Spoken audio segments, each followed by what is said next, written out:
When people hear the Vatican's secret library, they imagine a locked chamber, dusty shelves, forbidden books, documents the world is not allowed to see. Some imagine evidence of lost civilizations. Some imagine proof of suppressed science. Some imagine letters that could shake religions and governments. But the real story is more subtle, and arguably more unsettling. Because the Vatican doesn't need movie-style secrets to be mysterious.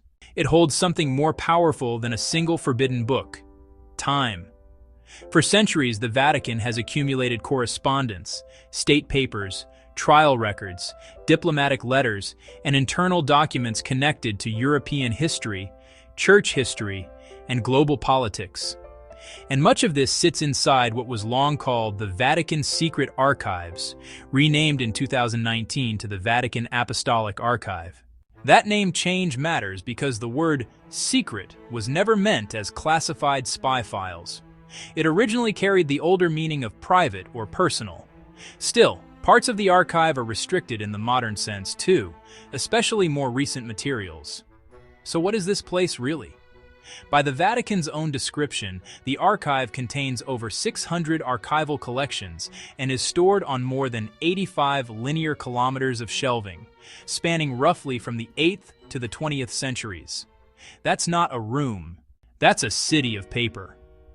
And here's the twist: it's not simply locked. Scholars can access parts of it, under strict rules, with credentials, approvals, and limitations. In other words, it's not open to everyone, but it is not pure fantasy either. So if historians can enter, where does the mystery come from? It comes from 3 layers. Layer 1, the real, documented treasures, things we know exist. Among notable documents often cited are a transcript related to Galileo's trial, letters connected to major political events, and correspondence involving famous figures like Michelangelo, materials that are historically significant but not paranormal. Layer 2, restricted material. Even if the archive is open to researchers, not everything is open to everyone, and not everything is open immediately.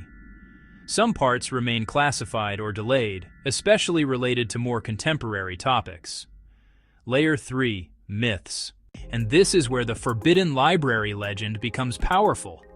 There are recurring rumors, hidden gospels, proof of extraterrestrial contact, evidence of Atlantis, documents that could collapse modern history. Do we have proof those documents exist? No. And that's important. In this documentary, we're not going to claim we've seen something that no one has seen.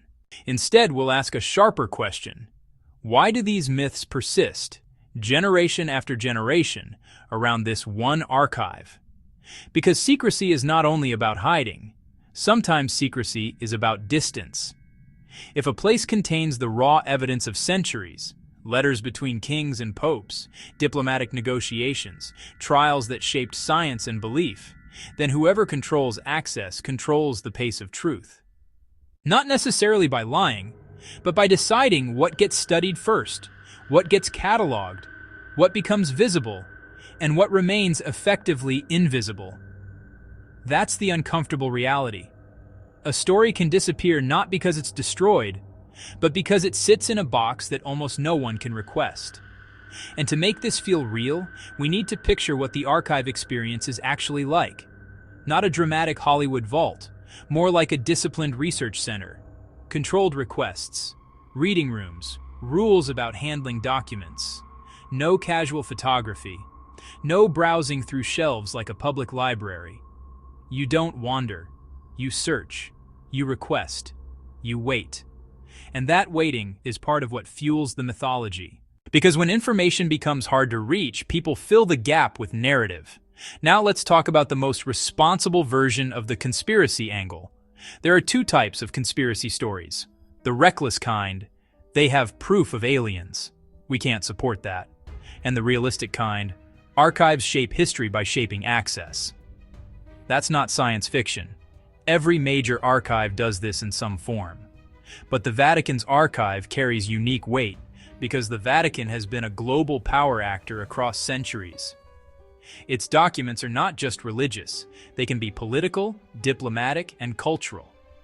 which means in theory the archive could reveal contradictions, expose negotiations behind official narratives, show private fears behind public statements.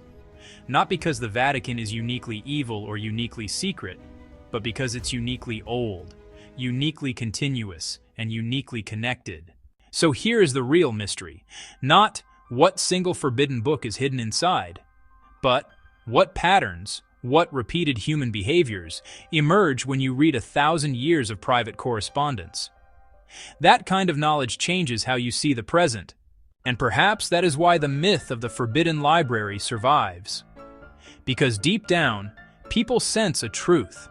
History isn't only written by winners, it's stored by institutions. And if you control the storage, you shape the memory. So the next time you hear the Vatican's Forbidden Library, think less about a single shocking secret, and more about something quieter, more powerful.